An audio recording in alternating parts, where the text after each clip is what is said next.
از قدیم گفتن احتیاط شرط عقله. ما یه دوستی داریم خیلی اهل احتیاطه، همیشه تو ماشینش زاپاس هست. میگم خب چرا میذاری؟ لاستیکات که خوبه. میگه زد و پنچر شد.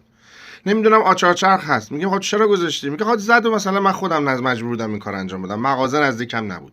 مسافرت میره زنجیر چرخ میبره. میگم آقا چرا؟ اونجا که داری میری اصلا جاده پایین بالا. میگه شاید بسته بودن، شاید خواستم از جاده شمال برم، شاید برف اومد. این احتمال ها بهش میگن احتمال عقلایی. اون میگفت این احتمال عقلایی آدم باید احتمال بده دیگه. زد و درست بود. بعد نماز میخوند و دین دارم بودم همینجوری از سر احتیاط بود. بهش گفتم چرا نماز میخونی؟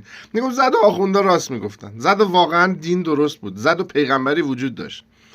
گفتم خب تو الان داری احتیاط میکنی، از نظر خودت چیزی رو از دست نمیدی؟ گفت نه، نهایتا زاپاسه تو ماشینه، زنجیر چرخه تو ماشینه، به من ربطی نداره، به من کاری نداره.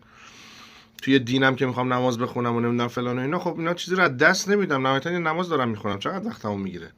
ولی زد و درست بود. اون موقع بیچاره میشم، اون موقع بدبخت میشم اگه گوش نکنم.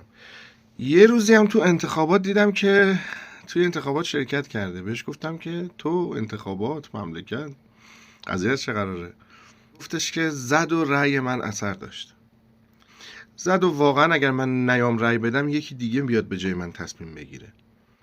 زد و واقعا این حضور من، شرکت نکردن من در انتخابات به ضررم تموم شد. اهل احتیاط باشیم، احتمال بدیم شاید واقعا اثر داشته باشه.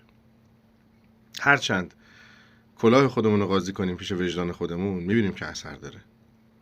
در انتخابات شرکت کنیم. چرا؟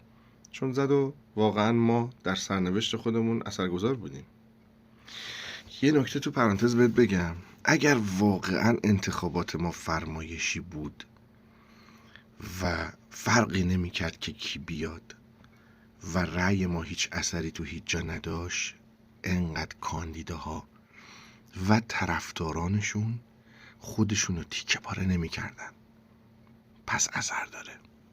احتیاط کن، از بغل برو، بفرست برای اونی که میشناسی.